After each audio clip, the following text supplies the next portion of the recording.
What's up, family? Welcome to another episode of Mediazewtv. In this episode, Charleston White explains why he was being so disrespectful to Charlie Kirk. Hit that like, share, and subscribe button.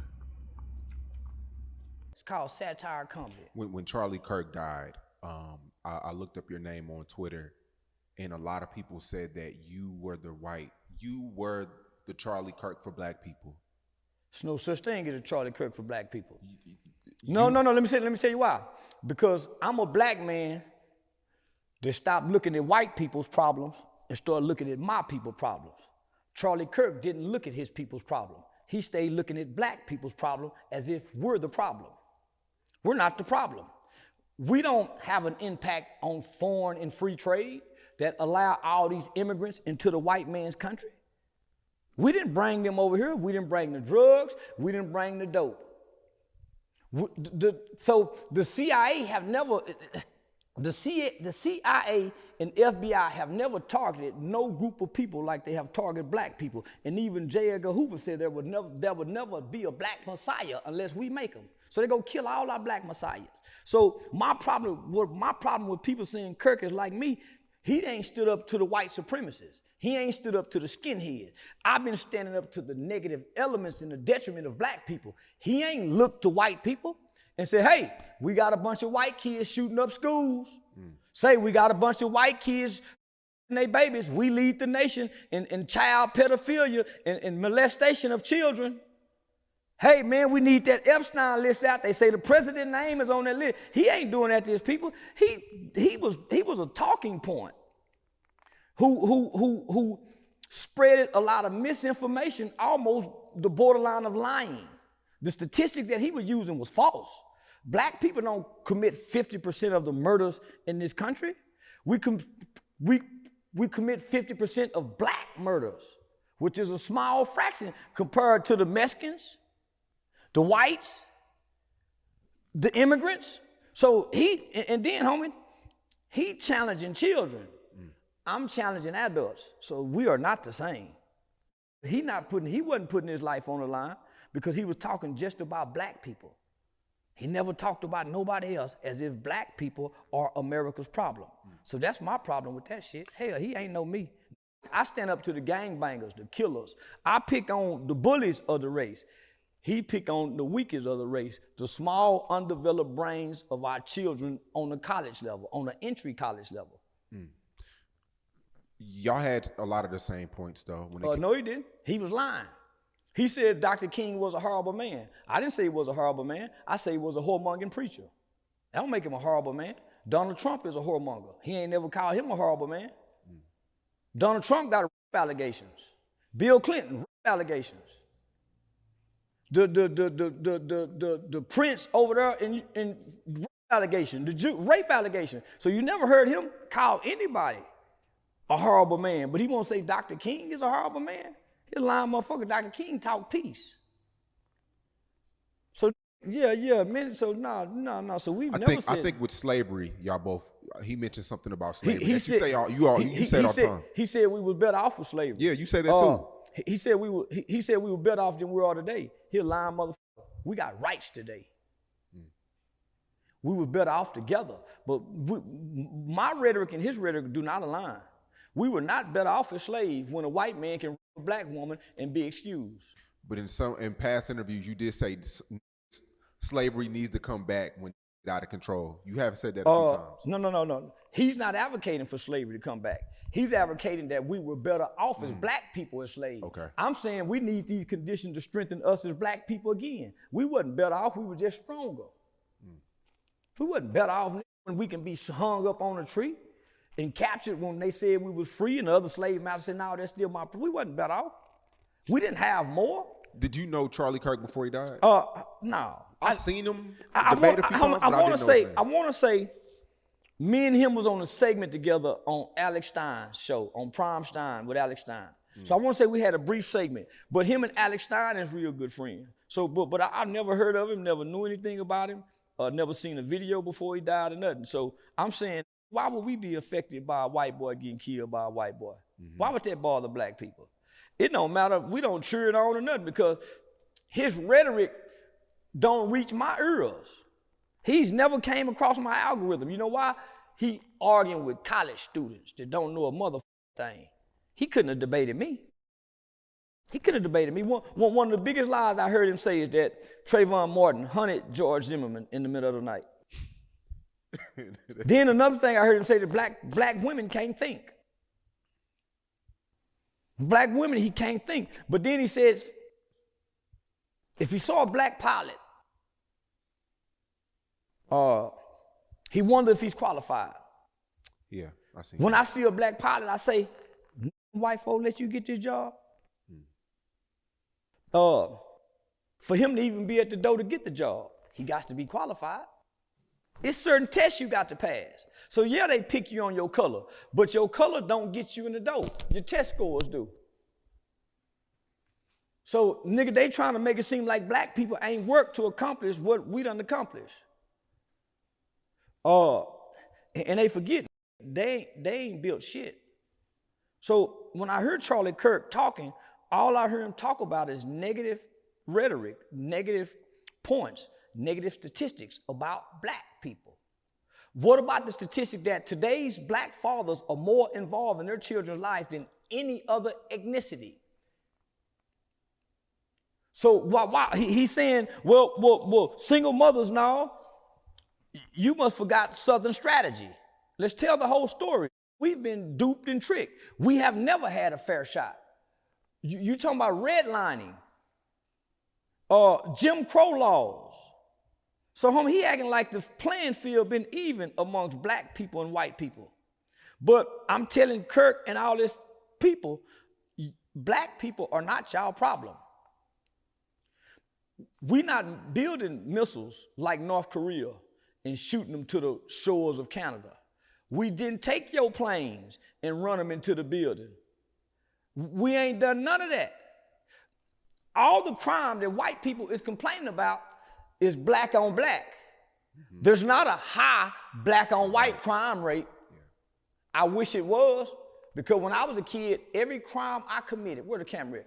As a kid, every crime I committed was against white people, because I had black older people telling me, you go across the railroad tracks. The 10 Commandments is for your people. It ain't for nobody else. Thou should not kill his own kind.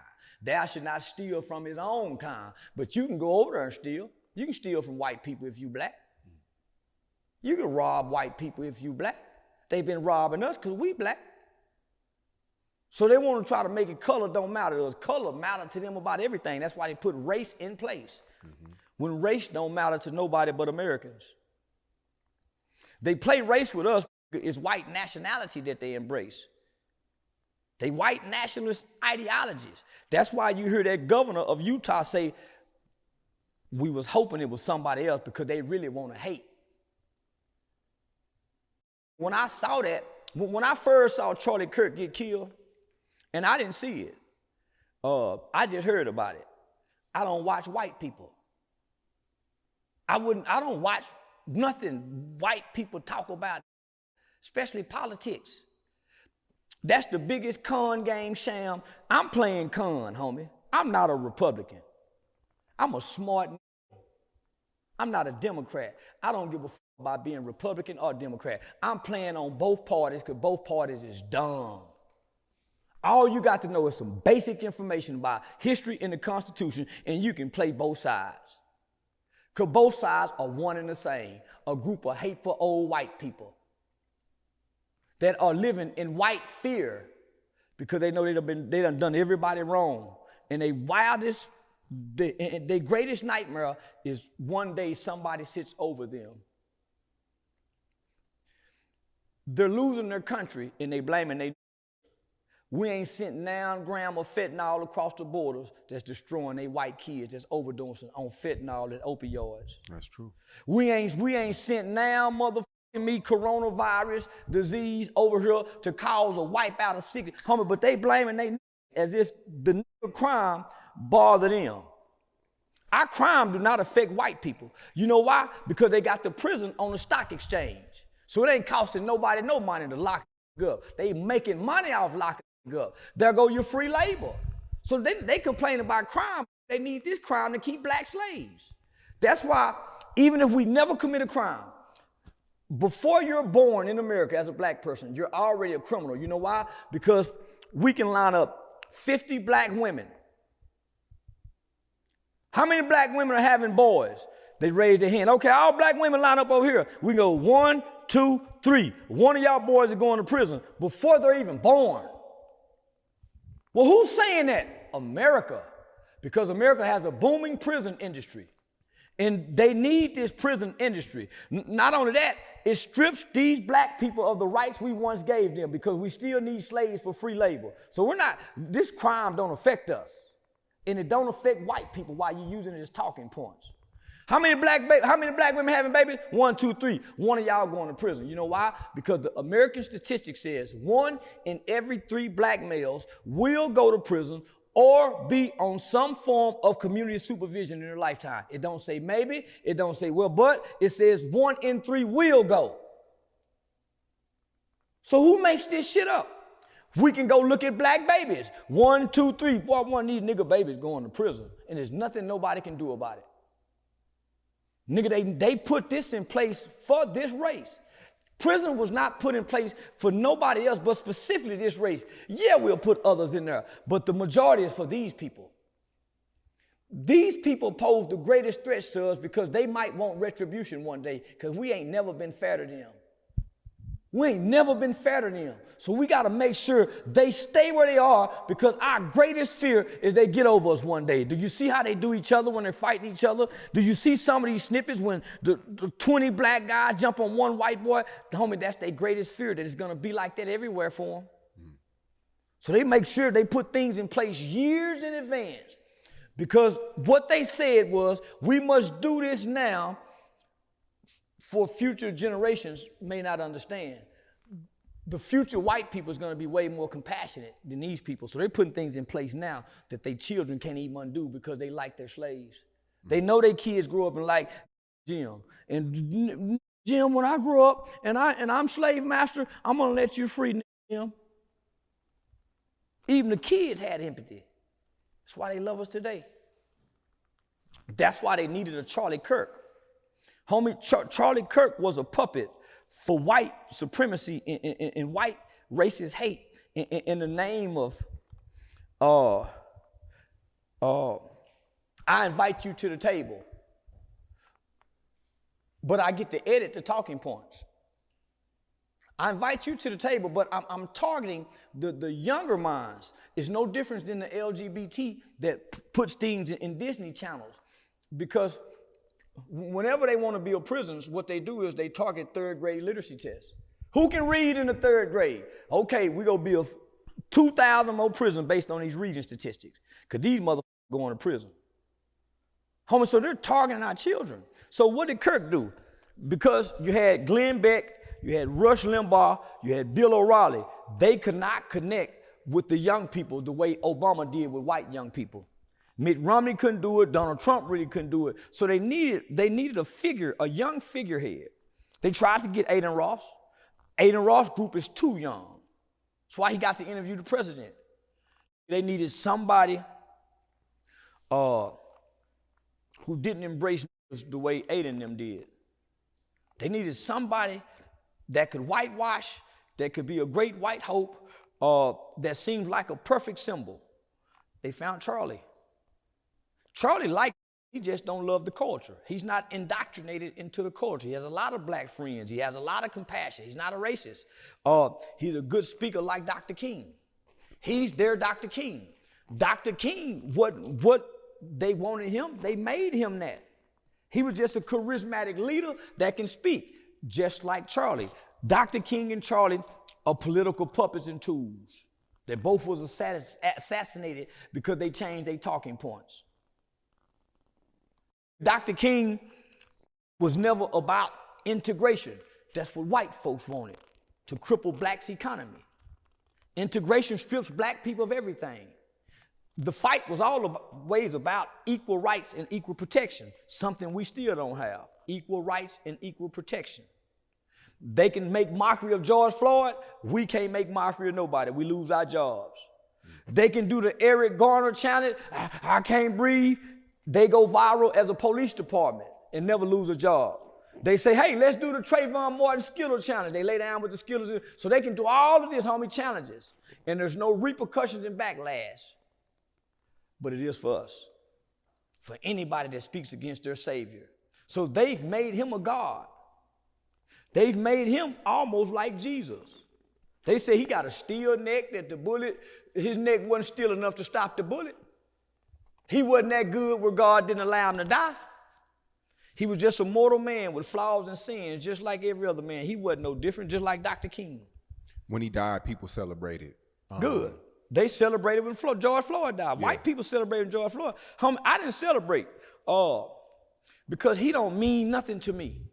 My focus is on, just why you hear people say, man, he don't never talk about white people. Why? White people ain't bothering us.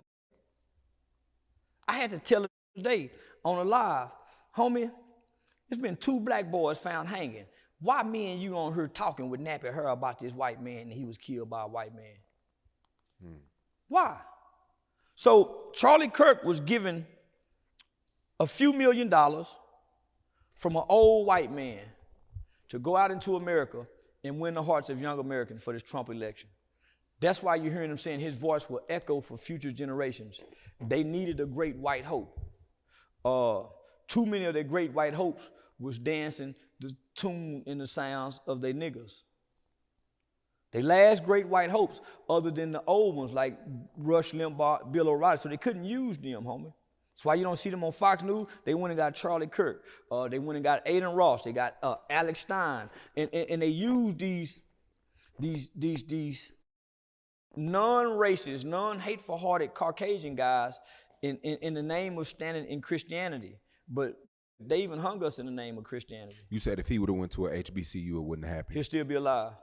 Explain they just would have that. recorded him. You see, I went to a HBCU. They just wanted to record me and ask me a bunch of questions. You still stormed off, but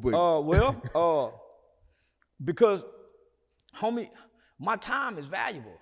I just left a high school that has a resource center with canned goods, clothes. So I'm talking about, let's partner over here. Man, let me bring Aiden Ross in here to school. Man, let's build this resource club, man. So who do I give money to? So this is what I'm on. I'm coming over here knowing the HBCU struggling. Man, who can we help? Who can we help? They want to debate snitching. I stayed an extra day with a pocket full of money to bless. Man, I could have been gone. And I was on their mushroom with that jitter dick, still want to. So I've been fucking all night. We've been out all night partying, nigga been all night. The mushroom still on the ass. I want to go back and I ain't got no drawers on. So they had to give me a belt at the high school. So they had to give me a belt at the hie school. So I'm thinking, okay, we finna go back to the room. Man, let's just run over here right quick. I'm like, let me go throw my jewelry on. You know a nigga want to get fresh. So, ambush. So when I'm sitting there, homie, I'm saying, man, motherfucker, pay me for this. Homie, they don't even respect the time. I ain't into snitching. So why am I on so many? Nigga, I was disgusted. So I understand how Charlie Kirk and them can go and say all the things about us when they doing this shit on the college campus, homie. Homie, he would have slaughtered them with their minds, homie. So I got over here with, these are doctors such and such. What we doing? So homie, I was disgusted. And I went to calling the kids. Man, y'all get y'all mother. I thought, man, fuck y'all ain't no motherfucking kids no way. That's why y'all mama, man, poor ass mother. So now I'm mad at them. And so now I'm saying the high school. Homie, why? I done been through this shit, homie. Charlie Kirk had a motherfucker give him $4-5 million. I didn't have nobody give me nothing. I did it for 10 years. I would say, mama. My mama would give me some money. The old, I done had a few politicians, white politicians, but it wasn't until I started threatening these street to call the police on them that I really started getting community help. I'm gonna start, so street saying, man, that nigga really do be doing it. And I ain't taking the money. So for me to have to be making money now, me and my kids living a life we ain't never dreamed of, why would I go back to helping black people, homie? When to help black people don't help you and your family. What type of white threats have you been getting over the last week? Have you been getting? I know shows have been canceled. Yeah. But what is the white? How are white people treating you right now? In person, lovely. Online, I don't know. Because I'm so trending right now, it's so many messages. I just see what's in the comment section. You're gonna get Charlie Kirk. So, how many different people don't realize? I ain't afraid to die.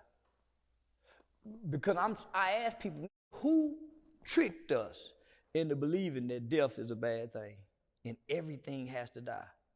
Every flower, every roach, everything has to die. So if the good people have to die, the bad. So who say death is a bad thing, and why should you be afraid of it? And we all have to walk that journey. So I don't let nobody trick me to make me think death is being a bad thing. I don't want to die and hadn't lived. I want to live. So I wake up every day to live. I don't worry about dying from death. I can't stop it. And when I'm dead, I don't know I'm dead. So who gives a Oh, we go laugh when you die. So I ain't gonna know. And then my kids just go cry till the insurance policy kick in. They realize daddy done left them. Man, they go, damn, my children ain't gonna last long. Now them hoes might be mad, but nigga, I'm gonna have them in position where they ain't gonna cry. So now, everybody go be in position. So now, I didn't celebrate it one way or another because I wasn't in tune with him. So when I heard it, Aiden Ross had called me and said, hey, Charleston, what you think about? I said, man, that's fucked up. They'll kill the dude. Because he said, yeah, the same people that's laughing and celebrating him will laugh and celebrate me and your death. So, nigga, shit don't bother me. Nigga, I celebrate people's death. Who told you celebrating somebody's death is wrong when y'all celebrate the dead for Halloween? Even your Christian Bible tells you let the dead bury the dead. Don't celebrate the dead. Don't honor the dead. Love thy neighbor. Honor thy mother and mother. So how can y'all do all this shit for the dead and worship the dead? Make idols. We're going to do that. These are Christian people doing this. And the Bible totally speaks of that, speaks against that. So these aren't real Christians. That's why they want to embrace hate in their heart. So initially, just like with Gilly the Kid, I showed empathy for Charlie Kirk. But boy, just as soon as I saw the next day that white people and media outlets were saying, we can't say nothing bad about Charlie Kirk, they said, you can't nobody. So people are losing jobs. So I done lost. So they added 8 more shows. So I will book every week from here to December 31st. I done lost at least 10 shows. I don't give a damn. Who gonna tell me what I can't? So listen. I remember one time as a kid, they used to have them light covers up there. And in them old cars, the light cover come off, you can see the light. And my mama seen me looking at it one time, and she was going into the grocery store. She said, boy, you better not touch that light. Soon as she got out the car, because she said it, I touched it. Finger burnt like a mother. She spanked me. She said, I told you, I seen you thinking about it. Fast forward till I got a little older. Her and her friend was going out one time. And her friend said, hey, I'm leaving my car keys in here. Y'all better not drive my car away. But she was joking. I wouldn't even think about stealing her car till she said it. You can't tell me what I can't do. If you say, man, you can't do that, I'm going to prove to you I can. So the fact that white club owners, white club managers, when I go on stage and say black people need to be taken back to slavery, I can't wait till white folk put us in slavery. I made fun of George Floyd, Gilly the Kid, son, boo. Nigga, white folk love it like a mother. So I'm saying, well, maybe let's see if they can take it. They can't take it. They've always ditch hate out and cry if it come back. They always play victim when it come back. So nigga, just the fact that they said I can't do it, my agency mad at me. Even my mama said, son, I said, mama, let me read what I told my mama. I said, mama, the fact that they saying I can't say it, that's what's making me do it. So I thought of all the horrible things you can say about Charlie Kirk, and I went on a rant for days because who gonna take this freedom of speech away? And that's what Charlie Kirk spoke for. So the more I researched Charlie Kirk, the more I saw he was a white Charleston White. I'm not a black Charlie Kirk. He's a white Charleston White because he talking crazy to about nigga shit. But he's also promoting free speech. He's also saying there's no such thing as hate speech. So the shit that I'm saying, Charlie would clap for. Even though it's wrong, he has a right to it. So I'm saying white folks are pure hypocrites. Look at them. This is what Charlie stood for. The very exact thing that I'm doing, telling the masses of people, F you, we need shootings. This was good for Charlie because we get to keep our rights. Even Charlie said that. Charlie said we need these shootings to keep our rights. So what the f are they crying for? And I'm saying what I say all the time. Homie, we need police shootings, my nigga. Police shooting bring niggas together. We need, don't I say that? Yeah. So me and Charlie are one and the same. So why would white people come up against me? Because I'm black. I was their boy. I was their boy as long as I was singing their tune in their favor. I'm not gonna lie, like over the past week, I gained more respect for you because I said, Charleston has no picks. He don't give a f. Like, no, I'm not playing a character if I am. Listen to me. Didn't I tell y'all I was playing a character?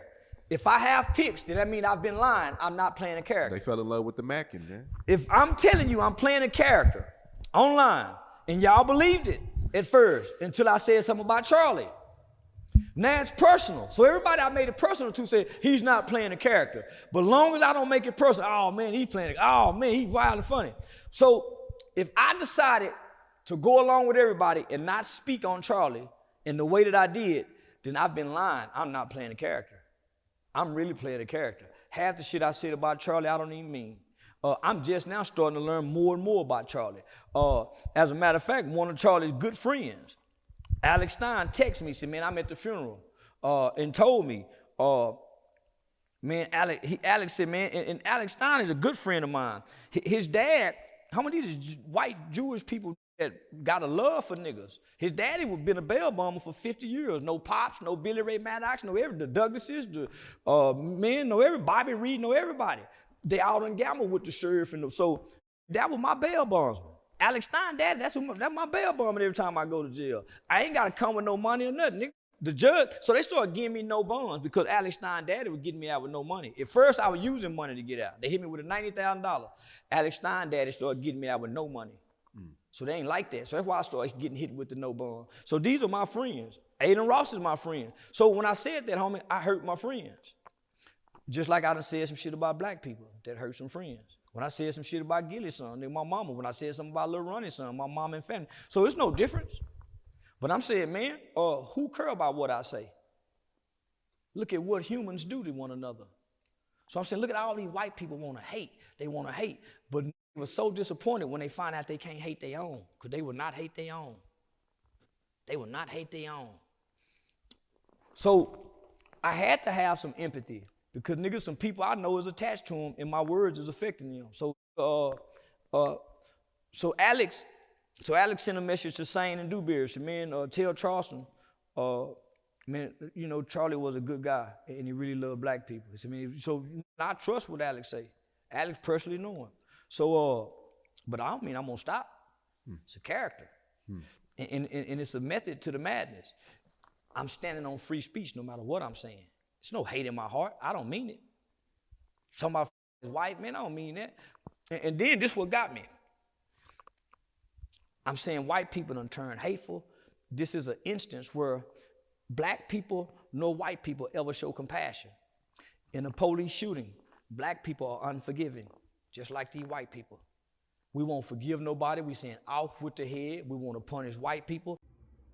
Now, I agree with pretty much everything that Charleston White is saying in this about Charlie Kirk, and I kind of understand his motives and the methods to his madness, why he went about talking about Charlie Kirk in the way he did, and in the process exposing the hypocrisy that certainly exists with majority of people hiding behind the Bible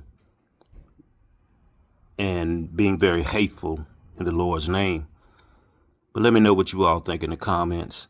Go ahead and hit that like, share, and subscribe button if you hadn't done so already. It goes a long way to help the channel, and thank you again.